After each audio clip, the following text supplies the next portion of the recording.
When I opened my eyes, everything was white. The ceiling, the sheets, even the nurse's shoes. For a second, I thought I'd crossed over. Then the pain came, slow but deep, like someone pressing fire against my ribs. That's when I realized I was still here. Barely. Miss Ellington, the nurse whispered, touching my hand.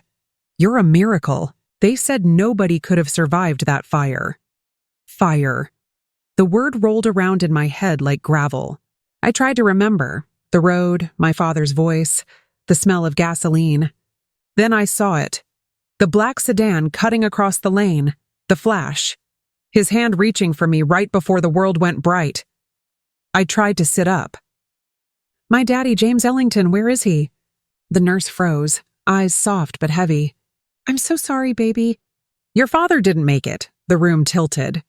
I could hear the monitors beeping, but everything else went quiet. The kind of quiet that swallows sound. My daddy gone. The man who built half this county with his hands and his word. A knock came at the door. Rest now, said a voice I recognized too well, smooth as silk, cold as marble.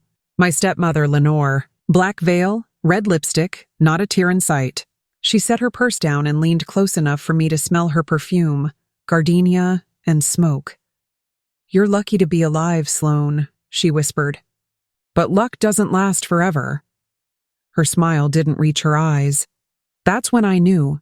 That wreck wasn't an accident, and whatever took my father's life had plans for mine. Before we go on, tell me where you're listening from, and don't forget to subscribe for more stories coming soon. 3 days after the hospital, Gideon Tate wheeled me through the iron gates like I was made of glass. The Ellington estate looked the same from the road, brick columns, old oaks, white azaleas crowding the drive, but it didn't feel like home. It felt staged, quiet in the wrong places, too tidy, like grief had been swept off the porch with last night's leaves. Easy, Miss Sloane, Gideon said, lowering the ramp. His voice had that gravel comfort I remembered from childhood. Back then, he taught me to look both ways. Now he watched both ways for me. The front door opened before we rang. 2 housekeepers I didn't recognize stood shoulder to shoulder. No Miss Hattie, no familiar apron. Their eyes slid past me to Gideon, then back to me like they were reading a script. Mrs. Ellington is resting, the taller one said. She's asked that you keep to the west wing, my house, my daddy's house, and I was being told where I could walk. I eased the cane under my palm and breathed through the ache in my ribs. The foyer smelled wrong. Gardenia again, heavy and sweet, like a lie left open overnight. Daddy's portrait still hung above the staircase. The painter had caught his mouth just before a smile. I wanted to look up and say, I'm here, Daddy. I made it. But the words died when I saw the frame, polished, sure, but moved a few inches lower, as if someone had measured him and decided he took up too much air.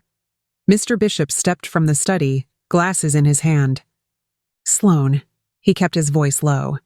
We should speak privately. Your father's will was read in chambers this morning, as he wished. My heart tripped. Without me, it was advanced, he said. Per his sealed instruction. A box waited on the hall table. My name in Daddy's hand. The wax seal unbroken. I reached for it. The upstairs floorboard creaked. Lenore's heels. Slow, deliberate. Coming closer.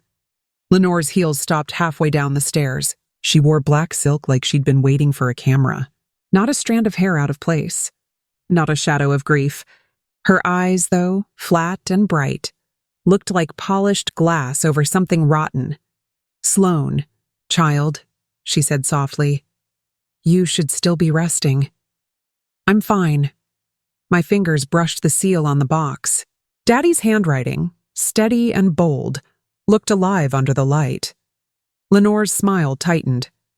Your father wanted everything handled smoothly. You don't have to trouble yourself with papers. I'll decide what troubles me. Gideon took a small step forward. He could feel the air tighten. Mr. Bishop cleared his throat. Mrs. Ellington, you were present at the reading, so you already know the terms. Miss Ellington is within her rights to open the packet. Lenore's eyes flicked toward him, sharp enough to draw blood. Of course. She sat on the couch, crossing her legs like she owned the ground beneath them. Go on, Sloane. Let's have our moment. Inside the box lay one thin envelope and Daddy's gold pocket watch. The watch had stopped at 8:47 p.m., the exact time the crash report said the car exploded. My stomach turned. I unfolded the letter. My dearest Sloane, if you're reading this, I'm gone. Everything I built belongs to you. The company, the land, the accounts. Lenore will have her living allowance, apartment, and the car. Treat her with decency, but trust no one who handles money in my name. Lenore's face hardened, then smoothed like wet paint. Your father was sentimental, she murmured. He didn't understand what's required to keep this empire running. He understood me, I said. That's all that matters. She stood, gathering her purse. Enjoy your inheritance, darling. It's a lot heavier than it looks. Her perfume lingered after she left, a heavy sweetness that turned my stomach. I looked at Gideon. She's not finished, he said. I know, I whispered, and neither am I. The sky over Richmond looked bruised that morning, purple and gray, heavy with rain that wouldn't fall. Daddy's casket sat beneath the oak tree that had shaded every Ellington burial for 100 years. The soil around it was rich and red, old Virginia clay thick as blood. I came in a wheelchair, my ribs still wrapped tight, the scent of antiseptic clinging to me like guilt. People whispered when they saw me. Some said, "That's James's girl, the one who lived." Others just stared, waiting for me to break. Lenore stood front and center, black hat wide as a wing, veil fluttering like a flag. She greeted the mourners with soft hands and fake tears. I watched her dab the corner of her eyes with a white lace handkerchief, still bone dry when she folded it. Mr. Bishop read the eulogy. His voice shook when he spoke about loyalty and legacy, but Lenore looked untouched, like she was listening to a speech about a stranger. When it was time to lay flowers, I asked Gideon to wheel me closer. I placed a single magnolia on the casket, Daddy's favorite, and whispered, "You built everything for love, and she turned it into a weapon." As we turned to leave, I caught Lenore's reflection in the polished hearse window. She wasn't looking at the grave. She was looking at me. Her lips moved so faintly I almost thought I imagined it. "You should have burned too." The words stuck in my chest like splinters. I didn't react. Not there, not in front of the town, the church ladies, and the cameras. But Gideon heard. His hand gripped the wheelchair's handle a little harder. We rode back in silence. When the gates closed behind us, thunder rolled somewhere over the James River. I knew that sound wasn't weather. It was warning. I wanted to rage. Revenge is loud. But Daddy didn't raise me to shout. He taught me to show. I'd choose proof. Let the truth do the talking while I did the work. The first night back, I couldn't sleep in the room Lenore assigned me. The sheets were too smooth, too cold, like they'd been ironed to keep me still. So I walked the dark hallways the way I used to when storms scared me. Daddy would say, "Count the thunder, baby. If you can count it, you can stand it." I counted the steps instead. I passed the library. A chair was turned just a little off-center. Daddy's habit when he stood too fast to answer the phone. In the pantry, the jar of peppermints he bought for delivery drivers was half empty. Small things. Human things. Not new, not staged. The house remembered him even if she tried to scrub him out. I stopped outside Miss Hattie's old room. She had been with us 23 years. No one told me why she was gone. Her door stood open, bed stripped bare. On the dresser, a single bobby pin caught my eye, dull with dust. I picked it up, felt the tiny bite in my palm. I kept it. On my way back, I paused under Daddy's portrait. Someone had lowered it, sure, but they missed the nail hole above. The old height. A ghost mark. I pictured his hand on my shoulder the day it was hung. "This house only stands if the people inside stand up," he'd said. I stood there a long time, breathing in cedar and old paper and a trace of gardenia that did not belong. When I finally lay down, I didn't sleep. I stared at the ceiling and counted thunder that wasn't there. I wasn't afraid of the dark, only of what moved inside it, pretending to be grief. At sunrise, I drove to the edge of Church Hill where the houses lean into one another like old friends. Miss Hattie's nephew answered the door, cap in hand. He called her out, and she stepped gentle into the light, the way people do when they've learned to be careful. "Hattie," I said, "why'd you leave without a word?" She looked down the street first, then at me. "Child, you ain't the one needs explainin'." Her voice had the soft bend of years. "I was told there wasn't room for sentiment in a modern house." "Lenore," Hattie's mouth tightened. She wanted staff who don't remember, don't notice, don't ask. I notice, always did. I told her about the lowered portrait, the West Wing order, the box with my name. She listened, hands folded, eyes bright with something that wasn't tears, more like warning. "Your daddy had a way," she said. "He walked like the floor could trust him. She walks like the floor should fear her. Did he say anything the week before he died?" Hattie reached into her apron pocket and pulled out a scrap of paper. "He asked me to hide this if I could. I didn't hide it fast enough, but I copied the numbers, just in case." The paper held 2 bank account numbers and a date, 3 days before the crash. "That morning," she whispered, "a man in a gray suit came to the service entrance. Said he was there for the maid schedule. He was there for the study. I saw him. He saw me see him. Could you describe him?" She nodded. Thin watch, blue tie. Hands too soft for real work. When I hugged her goodbye, she pressed the bobby pin I'd found into my hand like a blessing returning to sender. "You keep what remembers you," she said. "'Cause some folks are busy erasing." On the drive back, the account numbers sat in my lap like matches. I didn't know the flame yet, but I could feel the heat coming. By Monday morning, the house had changed hands without changing locks. Lenore moved like she'd always been mistress of it, giving orders, rearranging portraits, calling staff temporary, as if Daddy's bloodline had an expiration date. I stayed in the West Wing, as she'd suggested, though it was more order than courtesy. The whole place smelled of lemon polish and power. Even the walls seemed to listen. Mr. Bishop came by at noon, hat in hand.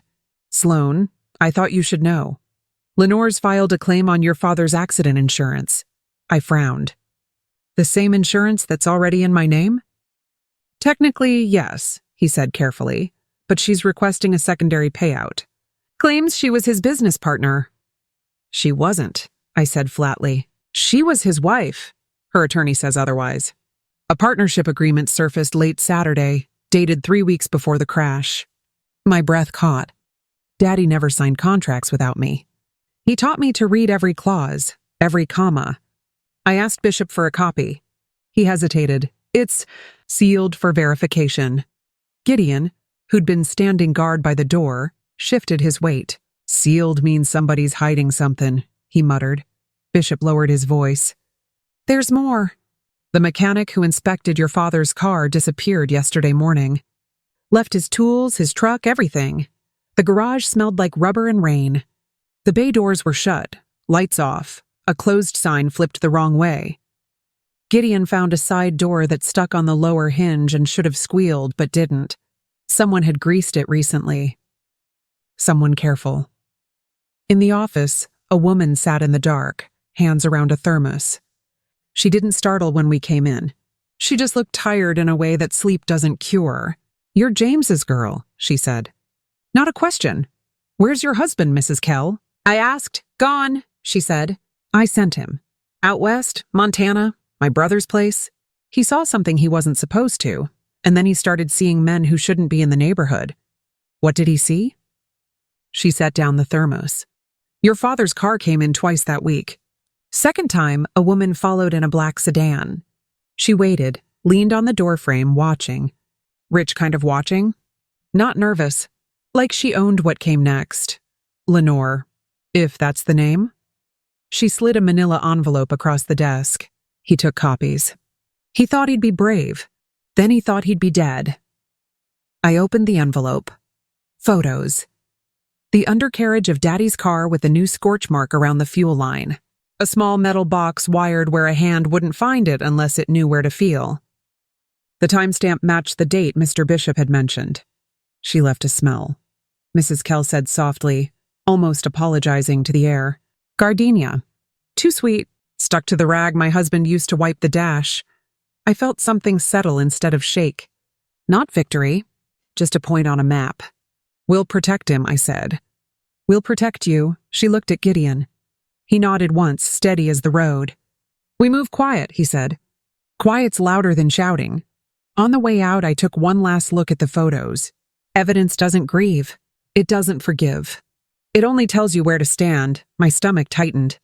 What about the police investigation?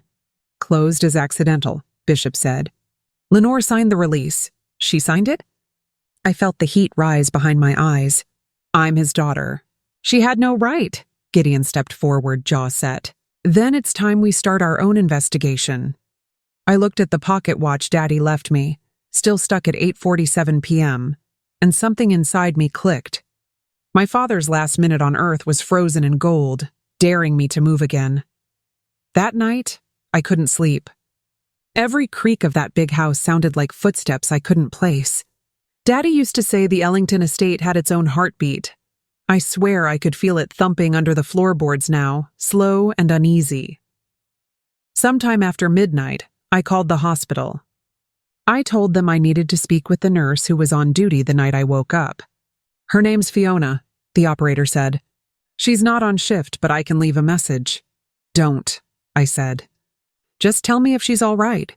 There was a pause. She's out on leave, ma'am. Car trouble, I hung up. The words didn't sit right. By morning, I was dressed and ready when Gideon pulled the SUV around. We're taking a ride, I said. He didn't ask where. He just drove. Fiona lived off Chamberlain Avenue in a small red brick duplex. Her door was ajar when we got there. I felt a chill that had nothing to do with the weather. Gideon went in first, hand on his pistol. Inside was quiet. Too quiet. Coffee still warm on the table, a single chair knocked over. No Fiona. But her cell phone sat open, the screen cracked, with one message thread still showing. Lenore E. I told you to keep quiet. You don't want to lose that pension. Fiona. She was awake when you came in. She heard you. Gideon took a photo of the screen, then shut the phone off. She's gone, Miss Sloan. Either she ran, or somebody made her. I sat down hard in that little kitchen, staring at a calendar on the wall, the date of Daddy's death circled in red ink. I thought I was the only one who knew that night wasn't an accident, I whispered. Turns out Lenore's been cleaning up witnesses. Gideon looked at me. Then it's time to stop being a witness. Time to be a survivor. We returned to Fiona's duplex after the neighbors were home from work. I brought coffee and a bag of oranges because that's what women bring when they don't want to scare each other. A porch light flicked on across the street. An old man in a ribbed tank top watched us through the slats. You looking for the nurse? He called. Left with a suitcase and no shoes. Couple fellas helped her. What kind of fellas? Gideon asked. The kind who drive without plates, he said. We thanked him, left the coffee on her stoop, walked back to the car in a silence that wasn't empty. I kept seeing the cracked phone screen. Her message. I heard Lenore's line again. You don't want to lose that pension. And I felt sick in a new way. Not for me. For the quiet ones who get pressed into quiet. I called the hospital from the curb. Asked for HR. Asked for a bereavement fund name, any name. The woman on the line hesitated until I said my father's full name, slow as prayer. Fiona's last name is Kelly, she said. She's on leave. That's all I can say. Then I'll say it for you, I answered gently. Tell her the girl who lived owes her a debt. Tell her she has friends she hasn't met yet. I hung up and texted the number from the cracked phone. I am not asking you to be brave. I'm asking you to be safe. We can do both. No reply. I didn't expect one. But I wrote a second message anyway. When you're ready, say the word Magnolia. We'll come. Back in the SUV, Gideon looked at me like he was measuring a bridge he knew would hold. That a plan? He asked. It's a door, I said. When she's ready, we'll open it. He nodded. Quiet's louder than shouting, he repeated. This time I believed it. 2 nights later, the house felt different, still and waiting. The air conditioner hummed like a warning, and even the cicadas outside had gone quiet. I was lying awake when Gideon knocked on the door. "Miss Sloane," he said, voice low, "don't move sudden, but I need you to step out that bed." I blinked. "Gideon, it's near midnight. Now." He crossed the room in 2 strides and lifted the edge of the quilt. My heart skipped when I saw what he was holding. A thin copper wire, frayed at the end and taped along the side of the mattress frame. "What is that?" "Live current," he muttered, tracing the wire to the outlet behind the headboard. "Somebody rigged this to arc when you rolled over." Cold washed through me. "But how? No one's been in here except—" Gideon's eyes narrowed. "House staff got changed last week, remember? Lenore's idea. You've been sleeping on a murder trap." He pulled the plug, then used his knife to cut the wire clean.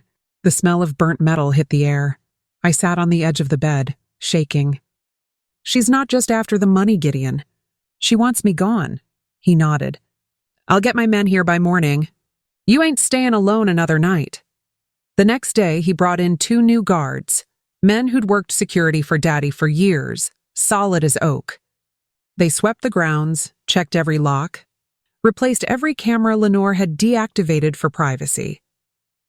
When she came gliding downstairs that evening, smiling like butter wouldn't melt, Gideon greeted her at the door. "From now on, ma'am," he said, "Miss Sloane don't go nowhere unprotected." Lenore's smile faltered, just for a blink. "Well," she said, smooth again, "if that makes her feel safe." I watched her walk away, perfume trailing behind her like smoke from a match you thought you'd blown out. I slept on the leather couch in Daddy's study with a throw blanket that still smelled like his aftershave. It wasn't sleep so much as permission to close my eyes. The house made its old noises, pipes settling, trees brushing the eaves, the fridge cycling on like a soft argument. And then it made a new noise. A whisper under the east wing. A click where there shouldn't be one. Gideon was in the hall before my feet hit the floor. He held up a hand, moved like a man who learned the size of a room before he learned his ABCs. We crossed to the mudroom door. The lock looked normal. The jamb didn't. Wood splinters lay like crumbs. "Back," he whispered. I took 3 steps and pressed myself into the cool plaster. He eased the door open, leaned into the dark, and came back with a cardboard box I recognized from the supply closet. Inside, a spool of copper wire, duct tape, 2 pairs of disposable gloves, and a receipt from a hardware store an hour outside the county. "Planting to frame us," I said. "Or to finish me and blame the circuits." He closed the box, set it by the door, and took a photo of the contents. "This kind of enemy gets sloppy right before they get loud," he said. "Remember that." We spent the next hour checking windows and motion lights. Everything looked fine, which is a different shade of wrong. I tried to imagine how Lenore told herself this was love. I failed. It wasn't love. It was hunger dressed as memory. When dawn finally scraped at the blinds, I counted to 5 and let my shoulders fall. That was when Gideon's phone buzzed with the call that sent us racing to the front gates. Rain already drawing its hard line across the sky. Sometimes the body knows the chapter is about to turn before the mind agrees. My ribs ached like they wanted to warn me. I didn't need the warning anymore. I was done running. By Thursday morning, the house was a stage and every player knew their cue. Lenore still floated around in silk robes and fake sympathy, pretending to be the grieving widow. I played my part too, quiet, polite, weak. It kept her guessing. After breakfast, she left for a meeting with her attorney. Gideon gave me a nod. "You got 1 hour before she comes back," he said. Daddy's study had always been his sanctuary. The smell hit me first, tobacco and cedar polish. Dust lay in the corners where Lenore's decorator hadn't bothered to look. I opened the desk drawers one by one. Invoices, old ledgers, and the gold pen he used to sign every deal. The bottom drawer stuck. When I forced it open, I found an envelope sealed in blue wax, my name scrawled in Daddy's handwriting. My throat tightened.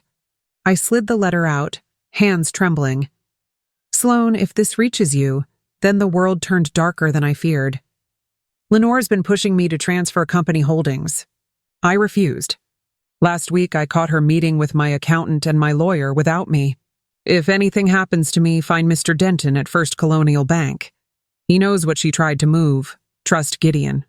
He's the only one who stood by me when others forgot where they came from. I pressed the page to my chest. Daddy hadn't been paranoid. He'd been fighting for his life and mine. Gideon stepped into the doorway. You find something? Proof, I whispered. And a name, he frowned. Denton's been laying low a week. Left town sudden. His light was on again. Either the storm passed, or he decided to stop hiding. I stared at the letter again. The edges were singed, like someone had tried to burn it. Lenore must have searched here already and missed this by inches. We move now, I said. Before she figures out what I know? Gideon gave a slow nod. Then it's time to go huntin'. We drove through Richmond just after dawn, fog sitting low on the river. Gideon kept his eyes on the mirror. I kept mine on the road that led to First Colonial Bank. The letter in my purse felt like a heartbeat. Mr. Denton's office was on the 3rd floor, lights already on.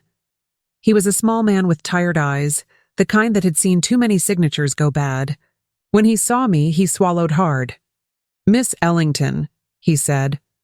I was wondering when you'd come. You knew my father?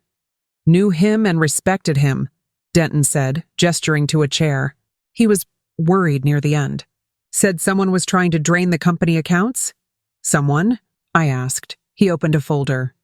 Transfers were attempted, 3 of them, each for over $2 million, all routed through a dummy account labeled Ellington Holdings Partnership E&J. Your father froze the last one himself 2 days before the crash. Who authorized the others? Denton hesitated. Mrs. Lenore Ellington's digital signature. It shouldn't have cleared without a cosign, but she presented a notarized amendment. I leaned forward. Let me guess. Dated 3 weeks before his death. He nodded. Exactly. When I questioned it, your father told me to hold the files somewhere safe. He said, if anything happens to me, give them to my girl. He slid a flash drive across the desk. This is everything. Insurance offices always smell like coffee and claims. The adjuster, Mr. Hargreaves, had the kind of face that tries to please everybody and pleases no one. He shook my hand as if it might break. Maybe he'd read the headlines. Maybe he was afraid of them. I need the file, I said. All of it. Accident scene photos, audio notes, call logs, signatures, especially anything added after my father's death. He glanced at the glass wall where 2 managers were pretending not to watch us. I'm not sure I can... You can, I said, calm. Because I will subpoena it by morning. I let the word sit. It did the work. He left, came back with a gray folder thick as a drugstore Bible. We went through it page by page. The police narrative stamped accidental with a rubber confidence that made my chest hurt. The photos were grainy but clear enough. The angle of the skid, the splash of glass, the way heat melts paint into a frozen wave. Who closed the file? I asked. He tapped the final page. Secondary sign-off by Mrs. Lenore Ellington. Not me, I said. No, ma'am. There was a gap. A 10-minute recording labeled field call, time-stamped 2 hours after the crash. It was short. 2 voices. A man who sounded like an investigator and a woman who sounded like Winter. Close it clean, she said. No need to trouble the girl. That's not what James wanted. The investigator cleared his throat. Policy requires discretion, she said colder. And reimbursement. The recording ended with silence so flat, it made me want to apologize to the air for humanity. I slid the copy into my purse. Mr. Hargreaves looked relieved to see it go. You won't say, I'll say what's true, I answered. And the truth doesn't owe her a favor. When I stepped outside, the sun hit me like a promise. I closed my eyes. For 3 slow breaths, I let it warm my face. I counted to thunder that wasn't there. And when I opened my eyes, I felt taller by an inch I hadn't earned yet, but would. Before I could thank Denton, Gideon's phone buzzed. He stepped aside, listened, then turned pale. Miss Sloan, we gotta go now. I grabbed the drive. What happened? One of my men back at the house, he said, voice tight. Security feed's down. Front gate forced. I looked at Denton. If anyone asks, you never saw us. He nodded fast, already locking his drawer. As we sped away, sirens echoed somewhere behind us. I clutched the flash drive like it was Daddy's hand. We reached the edge of the estate just as the clouds broke open. Rain hammered the windshield so hard the wipers couldn't keep up. Gideon slowed only long enough to pull the pistol from his jacket and chamber around. The front gates hung open. Chains snapped clean. The 2 guards who were supposed to be stationed there were gone. One rifle lay in the mud. Stay low, Gideon said, steering around the puddles. Somebody's still here. Lightning flashed across the courtyard. For a split second, I saw a figure by the porch, holding something metallic. Then crack! A gunshot tore through the driver's side mirror. Gideon slammed the gear shift, flooring the accelerator. We swerved behind the fountain, the car jolting hard. Out! He barked, pushing open his door. I crawled across the seat, ducking as another bullet hit the hood. The sound bounced around the stone walls like angry thunder. Gideon fired twice toward the porch. 2 shooters, he gritted. Hired muscle. Not her style. Means she's desperate. We crouched behind the fountain's marble edge, rain mixing with gunpowder smoke. My pulse roared in my ears. She sent killers to finish me? He reloaded, eyes scanning the shadows. She's cleaning house, Miss Sloane. Didn't count on me answering the door. Another shot rang out, then silence. Gideon peeked around the fountain. Both figures lay still, one slumped over the railing, the other face down in the gravel. I stared at them, shaking. They're dead? He nodded once. Self-defense. And they ain't from around here. Out-of-state plates, rental car in the drive. She hired 'em quiet. I looked toward the mansion. The windows glowed faintly like eyes watching. Then we go in, I said. Gideon raised a brow. You sure? Yes, I whispered. It's time she learns I'm done being hunted. The storm had rolled out, but the smell of rain clung to everything. Wet magnolia, gunpowder, and the iron taste of danger. Gideon and I stepped through the front doors, flashlights cutting across polished marble. The mansion was too still. The grandfather clock had stopped at 8:47, same as Daddy's pocket watch. A chill slid down my spine. Lenore was waiting in the parlor, dressed like she'd been expecting guests, silk robe, pearls, a glass of red wine trembling slightly in her hand. The calm on her face was worse than any scream. Well, she said, look who made it home. Call off your killers, Gideon said flatly. She laughed, soft and sharp. If I wanted you dead, Gideon, I'd have sent professionals. Those men were amateurs. Probably someone you hired. My voice came out steady, though my heart was racing. They had your money on them. Came in bank envelopes. I have the proof. Her smile didn't break, but her eyes changed. Narrow, reptilian. You think you're clever, don't you? Like your father. Always keeping secrets. I took a step forward. He didn't keep secrets, Lenore. He left me evidence. Her laugh turned brittle. Oh, Sloane, you really believe this fortune belongs to you? Everything your father built was mine in spirit long before his heart gave out. His heart didn't give out, I said. It was stopped. The wine glass slipped from her fingers, shattering on the tile. For the first time, she looked shaken. Gideon moved closer, hand near his gun. It's over, ma'am. You best sit down. But Lenore just backed toward the fireplace, shaking her head slowly. You don't understand. Your father ruined me before he died. And if I can't have this house, this name, then neither will you. She turned and pulled a photo frame from the mantel, a family portrait, and threw it into the fire. Glass cracked, flames catching the corner of Daddy's face. I felt something break in me too, but it wasn't fear anymore. It was resolve. Gideon, I said quietly. We're done hiding. Call Detective Rivers. Lenore's lip curled. Do what you want, baby girl. But luck don't last forever. We logged the ledgers, the wire spool, and the mattress rig in a sealed envelope and put it in Rivers's hands. Chain of custody isn't poetry, but juries read it like scripture. 2 nights later, the Ellington estate burned. Not to the ground, but enough for the news vans to come. The fire started in the east wing, Lenore's wing. That's what the fire chief said anyway. They found her car in the drive, purse inside, keys on the seat. By sunrise, the county sheriff was calling it an accident. Faulty wiring, he told me, tipping his hat. She must have been asleep when it started. Woman didn't suffer long. The sheriff's hurry smelled like gardenia, favors sprayed over facts. I didn't believe a word of it. Lenore was too vain to die messy. Gideon stood beside me while the ashes smoldered. You think she's really gone? I shook my head. She staged this. She's done it before, only this time she's buying time.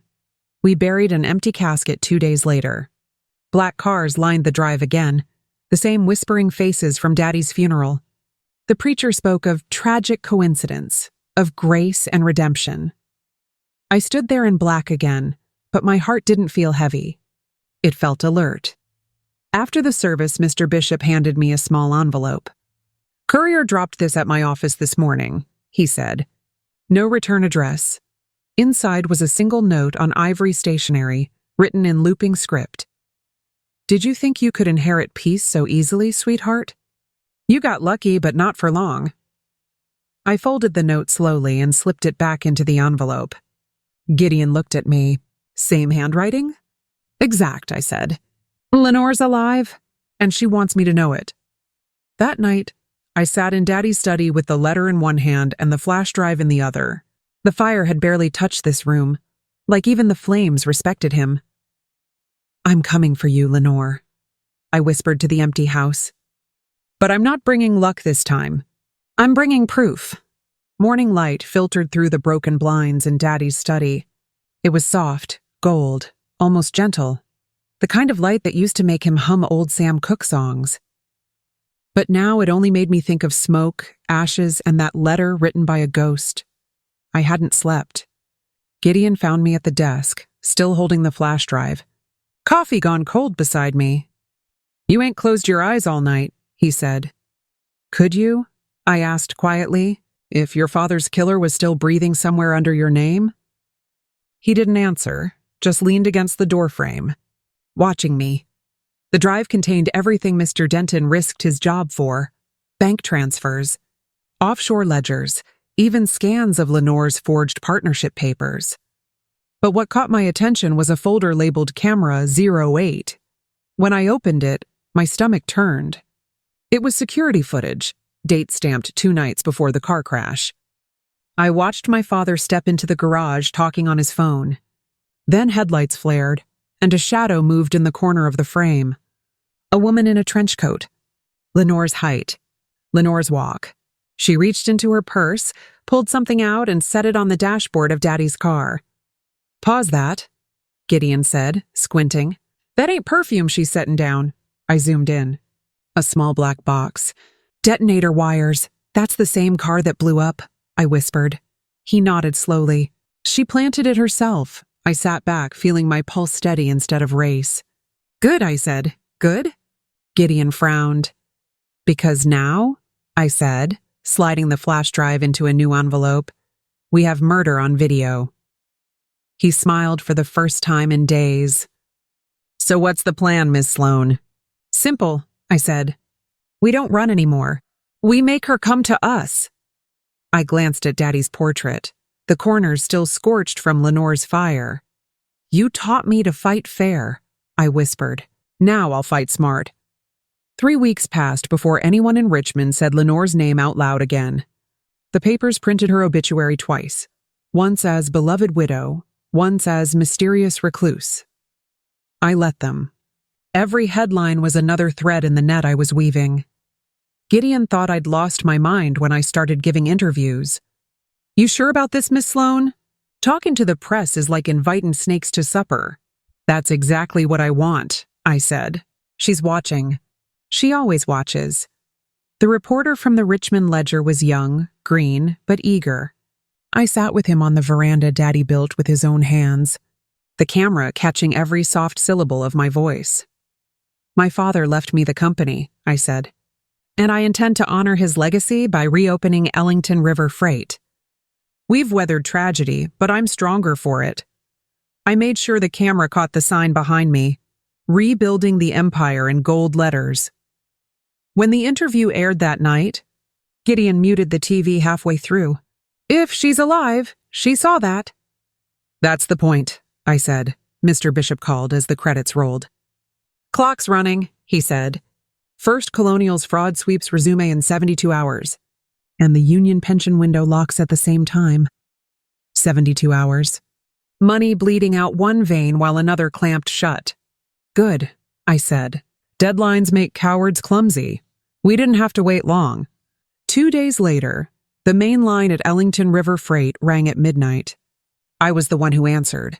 The voice on the other end was low, familiar, wrapped in static. You always did love a spotlight, Sloan, Lenore said.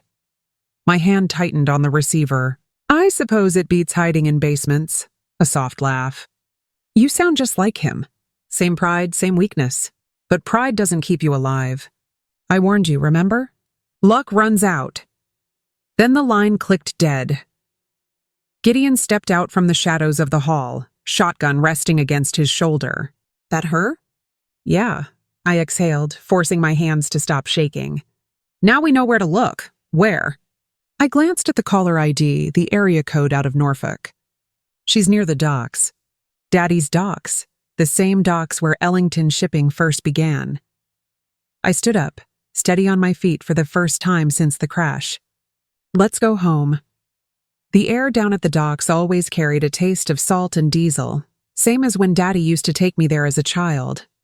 He'd call the ships our iron horses, proud of every bolt, every crate that bore our name. Now, standing there again after all these years, the place felt ghosted, too quiet for a business that once never slept. Gideon parked behind a stack of old shipping containers. Security cams are dead, he said, checking the monitor on his dash. Someone's been inside. Lenore, I said. She's using Daddy's warehouses to move money or evidence. Maybe both. We crept through the shadows, flashlights low.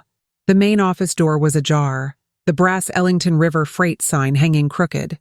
Inside, dust floated through the beam of my light. And then I saw it. The walls were stripped bare except for one thing. Daddy's framed blueprint of the very first shipping route, the one he drew by hand. It had a new red line traced over it, running south toward a port in Savannah. Gideon ran his hand along a filing cabinet. This ain't storage. This is staging. Look here, fresh ledgers, burn barrels, new phone lines. In the back corner, a ledger lay open on the table. I picked it up and read the top line. Ellington Holdings, wire transfers reinstated. My stomach twisted. She's still draining funds. The death certificate didn't stop her accounts, Gideon grunted. She faked her death to make withdrawals easier. Less eyes watchin'. The office safe at the docks wasn't fancy. Thin steel, cheap keypad, 4 careless fingerprints shining on the chrome. We found the code by trying birthdays that mattered. Daddy's didn't work. Mine did. It made my throat tight for a second I didn't let last. Inside, petty cash, an old revolver with 2 bullets missing, and a ledger that didn't pretend to be anything else. The cover said Ellington in a hand that was not his. The paper felt newer than the ink wanted us to think. We opened to the middle. Names, dates, amounts. A column marked consulting, another marked maintenance, both hiding transfers like scarves hide bruises. I read the line that mattered twice before saying it out loud. Savannah staging, tug fees. 6 figures. 3 times. All approved by initials I recognized. Not Daddy's, not mine. L.E. Gotcha, Gideon said softly. There was a tucked pocket in the back. Nerves do a little dance in your fingertips when you feel a secret before you see it. We pulled it free. A note in Lenore's looping script to Harlan Greeley. Proceed as before. Prefer cash. The girl won't fight. She never has. I smiled without showing teeth. Then let's teach her my name, I said. We photographed every page. We called Rivers but didn't say everything. Not yet. Good detectives hate being surprised. Great detectives like Rivers know some surprises save their lives. As we left, a gull landed on the rail and watched me with that sideways eye birds have when they are deciding if you know the water. I know it, I told him, but I'm done drowning in it. The wind lifted, carrying diesel and salt and a memory of Daddy's laugh that didn't hurt as much as it had yesterday. Pain moves. That's mercy. It doesn't disappear. That's truth. Before I could answer, something clattered behind us. A shipping door creaked open. A flashlight beam cut through the dark. Hold it right there. A man's voice barked. Gideon swung his light up. 2 uniformed guards, private security, not ours, stepped into view. Who hired you? Gideon demanded. One of them shifted nervously. Mrs. Ellington said the property's hers. We're just keeping watch. I stepped forward, voice cold. You're standing on my father's land. And if she told you she owns it, she lied. The taller guard hesitated, then lowered his gun. Ma'am, we didn't know. It's fine, I said softly.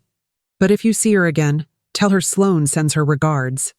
They backed away, eyes wide. Gideon locked the door behind them. I turned to the blueprint again. Savannah, I murmured. That's where she's hiding. She's using the port to wash what she stole. Gideon nodded grimly. Then Savannah's our next stop. Gideon checked his watch. 22 hours left. The law can be slow. Evidence can't. We hit the highway before sunrise. Fog hung over the river like breath that hadn't decided whether to live or die. Gideon drove with both hands on the wheel, eyes sweeping the mirrors. I sat beside him with Daddy's watch in my lap. Its frozen hand still pointing to 8:47. 3 hours to Savannah if the traffic's kind, Gideon said. She won't expect me to come this far, I answered. Lenore's always believed money makes her untouchable. He smirked. Money don't mean much when the law's waiting at your doorstep? I looked out the window. Fields rolled by, tobacco, soy, pine. My father used to call them the veins of Virginia, each acre feeding his dream. Losing him had cut that dream clean in half. When we crossed into Georgia, I opened the folder from the dock office again. Among the bank receipts and wire logs was a photo clipped to the last page.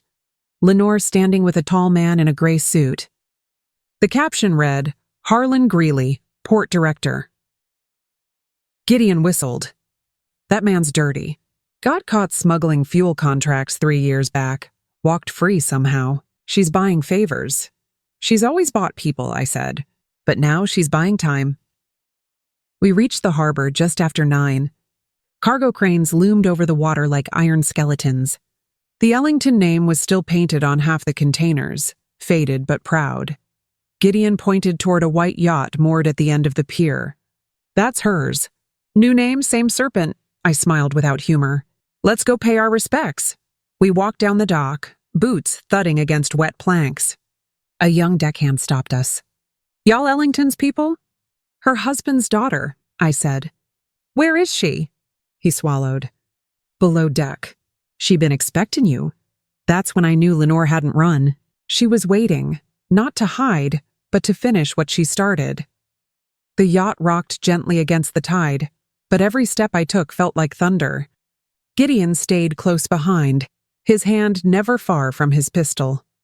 Below deck the air was cooler, scented with lavender and engine oil. Soft jazz drifted from a speaker, the same song Daddy used to hum when he balanced the books. I knew then Lenore had done it on purpose. She sat at the end of the long mahogany table, a silk scarf around her neck, sunglasses despite the dim light. She looked radiant, unbothered, like the queen of a ship made of lies. Well, look who finally caught up, she said. You've got his eyes, you know. Always judging, never forgiving. I stayed standing. You faked your death, emptied company accounts, and tried to have me killed. So forgive me if forgiveness isn't high on my list. Lenore laughed softly, the sound sharp as glass. Do you really think the law will save you? Half those accounts were in my name long before your father ever married me. Paper is reality, Sloane. Ink outlives honesty. Signatures are blood without the mess. Men like your father built things. Women like me inherit the pen. Courts read what I give them. Banks move where I point. Truth is a story told by whoever holds the ledger. The rest, she tapped a folder on the table. The rest prove your dear daddy wasn't quite the saint you think he was. Gideon snatched the folder before she could push it away. Inside were photocopies, contracts with crooked port brokers, some signed by Daddy himself. My breath caught. No, I whispered. She smiled. Everyone's dirty, darling. I just know how to stay clean on paper. But Gideon flipped to the last page and grinned. These are forgeries, ma'am. Your date stamps don't match the ledger entries. Sloppy. Her mask slipped for half a heartbeat. You don't understand. Oh, I understand, I said. You're cornered, and you're scared.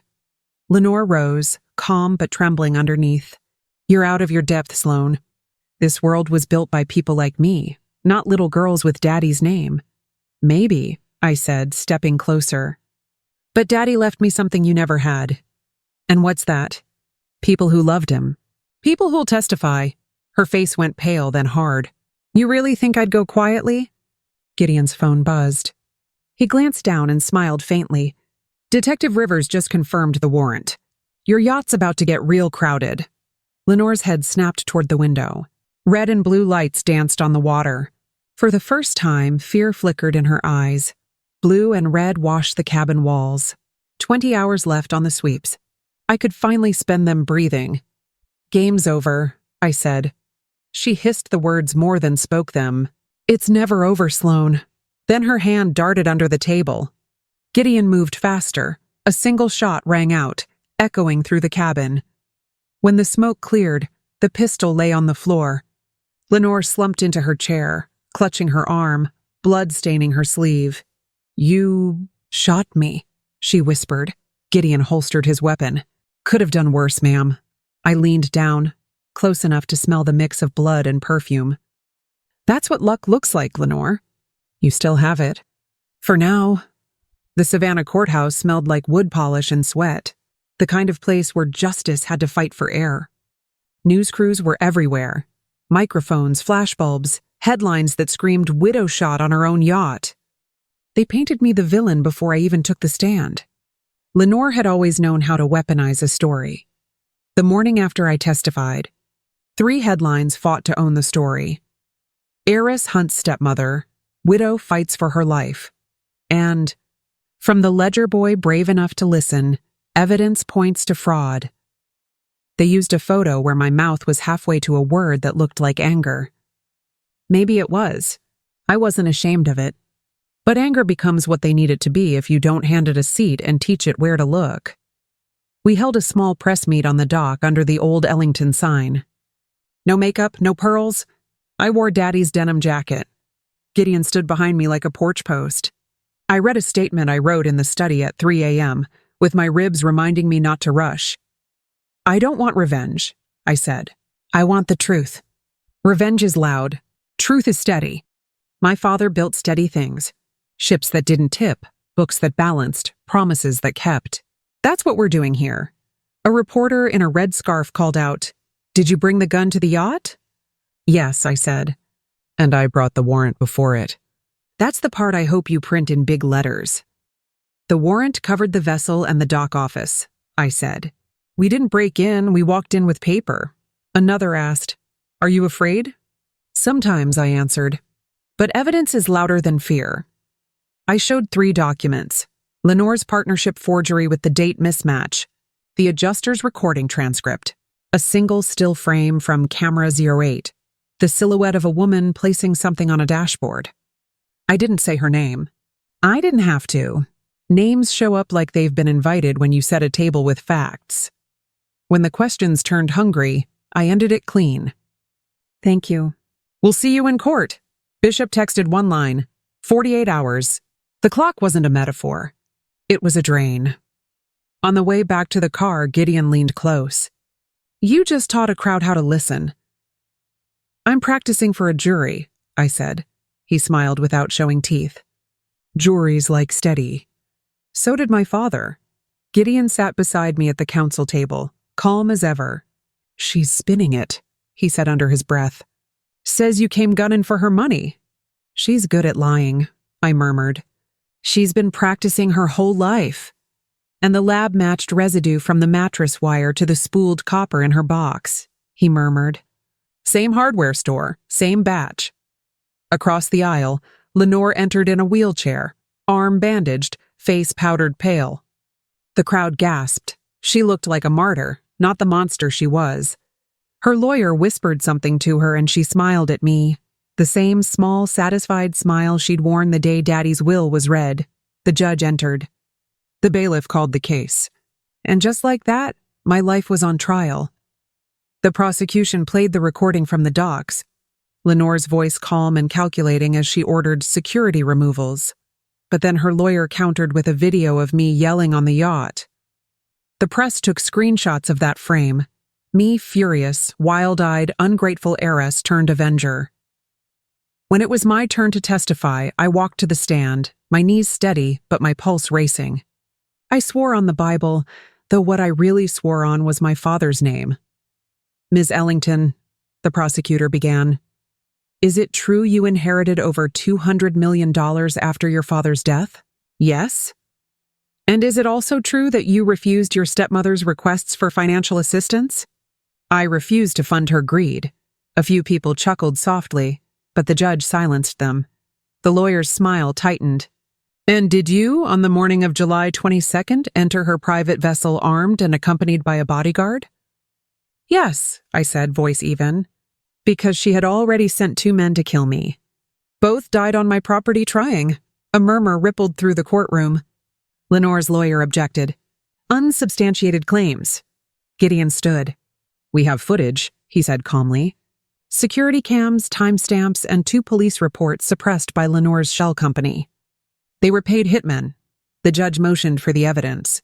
When the videos played, grainy footage of masked intruders sneaking into my estate before being shot down by security, the mood in the room shifted.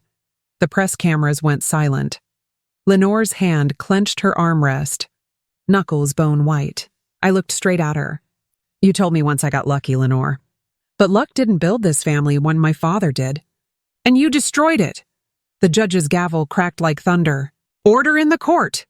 But the truth was already out. Depositions happen in quiet rooms with loud truths. Harlan Greeley wore a navy suit that wanted to be more expensive. He kept checking a watch that didn't earn the wrist it sat on. His lawyer sat with a mouth that never quite closed. The court reporter swore him in. I sat with Rivers behind our counsel and watched Harlan try to remember who he'd decided to be today. Mr. Greeley, our lawyer began, did you approve expedited access for vessels linked to Ellington Holdings after Mrs. Lenore Ellington filed a death certificate for herself? I don't recall, he said. We slid the ledger forward to the date column that didn't match the port log. Would it refresh your recollection to see this? He swallowed. Perhaps. Do you recognize the initials LE? I couldn't say. Could you try? A beat. The reporter's keys clicked like rain on tin. Lenore Ellington, he whispered, how did you get paid? He looked at his lawyer. Looked back. Consulting. Cash? Sometimes. We showed him the note. Proceed as before. Prefer cash. He deflated by inches a man can't count unless he's measuring soul. I helped move containers, he said. That's all? What containers? Financial documents, drives, some jewelry. A safe? From whose warehouse? He closed his eyes. When he opened them, he was heavier. Yours, he said to me. Ellington River Freight. Who ordered it? Mrs. Ellington. Did she mention her stepdaughter? He flinched. She said you wouldn't fight. She said you didn't know how. Rivers didn't smile, but the air around him lightened a little, like a room that remembers windows. Depositions don't end with music or a bow. They end with a nod and the small scrape of chairs. But some days, the hallway outside sounds like a new door opening and the old one learning how to close. The jury filed out like people who had walked across a river and found the far bank firm. Guilty on the counts we needed. Not guilty on the ones that would have made headlines, but wrecked the case on appeal. I didn't cheer. I breathed. That was enough. Reporters shouted questions in the corridor about restitution, about sentencing, about whether I'd sell the house that tried to kill me. I said words like process and grateful and we respect the court, because sometimes respect shields your throat better than metal. That night, I sat on the porch with a blanket and Daddy's watch. 8:47, frozen time. I tried to picture what he would say now that a jury had named the thing that took him. He'd say, don't gloat. Keep your boots clean. Pride slips. The phone buzzed near midnight. A text from an unlisted number. Enjoy your win, sweetheart. Some of us don't lose easy. I showed Gideon. He called Rivers. She can't text from lockup, Rivers said. Not without help. Help is cheap, I answered. Especially in places that grew used to her perfume. I didn't sleep. I wrote checks for severance to staff Lenore had brought in, because even bad systems hire people who just needed a job. I set aside a fund for Nurse Fiona. I drafted a letter to the workers we'd call home. I sealed envelopes because sealing something makes it feel final. At 3:16 a.m., Rivers called back. They moved her to St. Catherine's for a panic spell. It's nothing, he said. The way a man says nothing when he's trying to keep a crowd calm at a parade with loose horses. 3 hours later, the horses had bolted. The bed was empty, the guard embarrassed. The night nurse gone. Sometimes a verdict is a bridge, not a door. I didn't panic. I tied my shoes, and I turned the watch over in my palm like a coin that always lands the same. A courier dropped a thick envelope at dusk. Emergency injunction. Temporary freeze on Ellington accounts for 48 hours pending beneficiary dispute. Lights could go dark by morning. Payroll couldn't clear. I had proof, but no access. I read it twice, then set it beside Daddy's watch. Heartfelt 47, frozen. My phone rang. I was at home in Richmond sipping tea on the porch Daddy built when Gideon's number lit up my phone. You sitting down? He asked. Gideon, what is it? He sighed, heavy and long. Lenore's gone. Walked out of that hospital at 3 a.m. Guard says she faked a seizure, had a nurse in on it. Van picked her up 10 minutes later. My fingers tightened around the phone. They're sure it was her? Security footage clear as daylight. She's heading north, Sloan. Back home. I closed my eyes. I already knew where she'd go. The Ellington estate, the house she lost, the house she still believed was hers. The house where my father died. Then that's where I'll meet her, I said. Gideon started to argue. We can let the marshals— No, I interrupted. This ends with us, on Ellington land. The night smelled of rain and river mud when I pulled into the long gravel drive. The house loomed ahead, dark, silent, except for the faint flicker of light through the study window. Daddy's study. I stepped out of the car, revolver heavy in my coat pocket. The cicadas had gone quiet. Inside, the air felt different. Not haunted exactly, but waiting. My phone buzzed once. A text from an unknown number, Magnolia. Back gate code 1947 Fiona, or someone who owed her. Another ping. Dock crew on County Road 6. 2 trucks waiting. Say the word, I breathed out. I hadn't come alone after all. I followed the light to the study. Lenore stood at Daddy's desk, wearing black, her bandaged arm tucked close to her side. She'd poured herself a glass of bourbon. Daddy's bourbon. You came? She said softly, almost kindly. I knew you would. Where else would I be? I said. This is where it all started. She smiled faintly, eyes glassy from morphine or madness. He always loved this house more than me. More than anyone. And you're just like him. You'd rather die than share it. I already shared it, I said. With the truth, her smile cracked. Truth doesn't keep you warm at night. She lifted something from the desk, a small revolver, one of Daddy's old keepsakes from the war. Gideon's voice came faint from the hallway. Sloan, don't move. Lenore swung toward the door, but I was faster. I stepped forward, voice low and steady. You don't want to do this. Oh, but I do, she whispered. You took my world. Let me take yours. She raised the gun, a flash, a sound like thunder trapped in a bottle. When the smoke cleared, Lenore was on the floor, her own weapon lying beside her. Gideon stood in the doorway, gun still drawn. The shot had gone through her chest clean, merciful. She coughed once, blood flecking her lips. You got lucky again. I knelt beside her, tears hot against my face. No, Lenore. You ran out. Her hand twitched once, then went still. Outside, sirens wailed down the long road. They ruled Lenore's death a justified shooting. No trial, no jury, just an ending written in gunpowder and grief. But endings never feel clean. 3 days later, I walked through the Ellington estate one last time with the police tape still fluttering on the porch.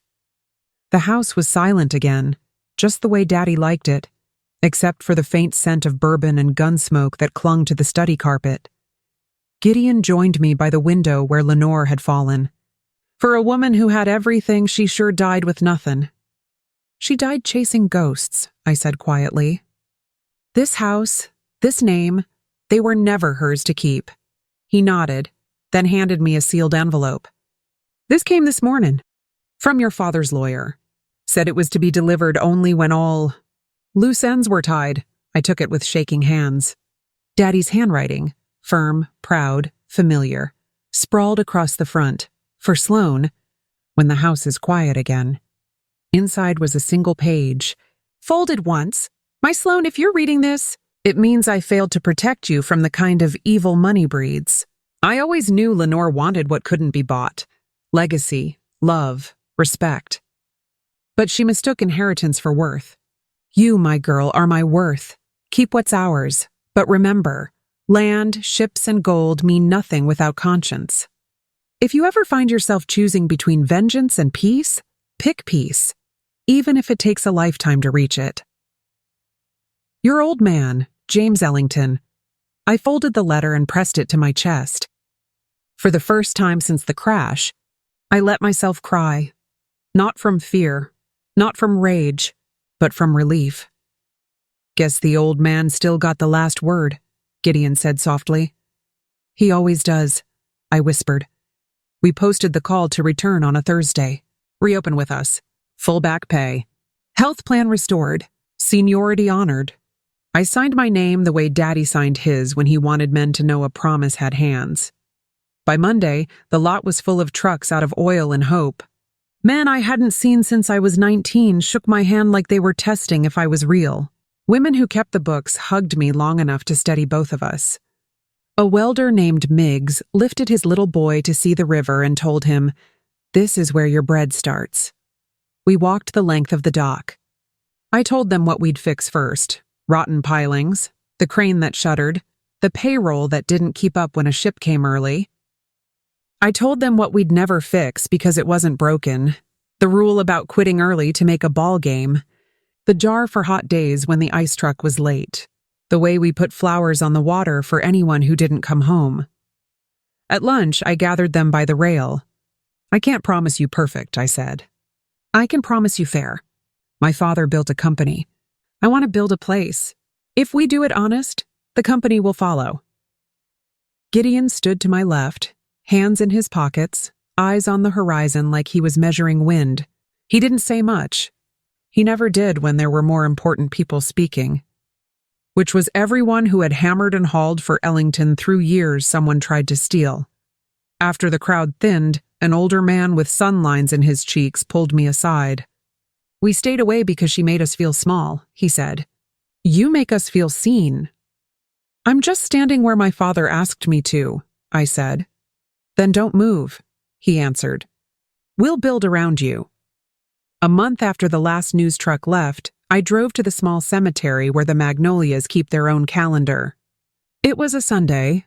I brought coffee in a paper cup and the letter I had read until the creases went soft. The groundskeeper nodded when he saw me. He knew my shoes on the gravel by then. Daddy's stone sits under the oak that throws the best shade in July. I sat on the grass because chairs make sorrow feel formal, and I wanted it to feel like family. I did what I could, I said. I didn't do it perfect, but I did it honest. The wind moved. Not much. Enough to lift the corner of the old program from his funeral I never could throw away. The edges had yellowed. My name looked smaller than it used to. That's the trick of grief. It makes the girl in the mirror look like she owes a debt she can't count. I'm not angry at her, I said, and the words surprised me because they fit. I'm angry at what money did to her. I'm angry at the way it trains people to forget themselves. I won't forget. I took out a magnolia bloom I'd cut that morning. Heavy, sweet, the good kind of sweet. I laid it on the grass and let it tip to its side. Flowers do that when they're honest. They don't pose. Pick peace, the letter said, even if it takes a lifetime. I'm starting, I told him. I don't know how long it takes. I'm not keeping time. On the way back to the truck, I passed a family taking photos in Sunday clothes. The little girl's shoe fell off and she laughed like the world was mostly fine. I picked up the shoe, handed it to her mother, and felt the smallest thing click back into place inside me. Not forgiveness. Not yet. Something quieter. Like a door left open on a warm morning so the house can breathe. The months that followed were a storm of noise. Reporters, investigators, distant cousins crawling out from the shadows of bloodlines. I ignored them all.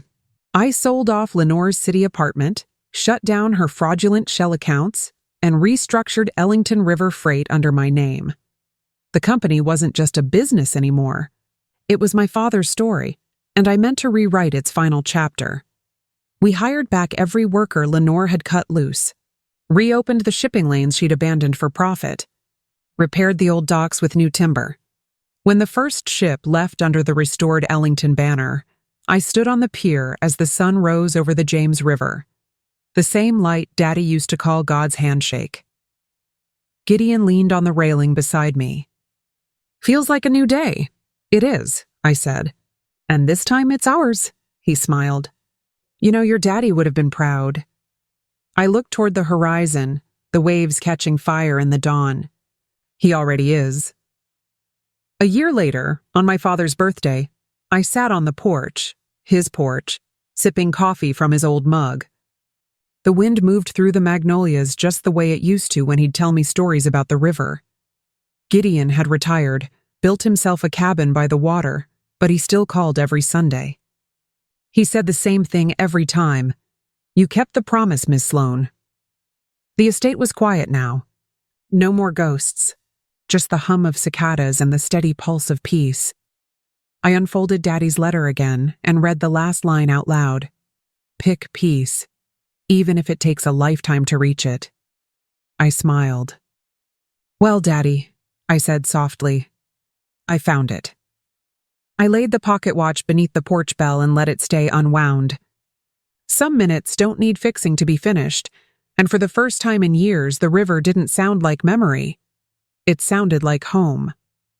If you liked this story, please like, subscribe, and share it. If you have a unique story of your own, share it in the comments below. Thank you for listening.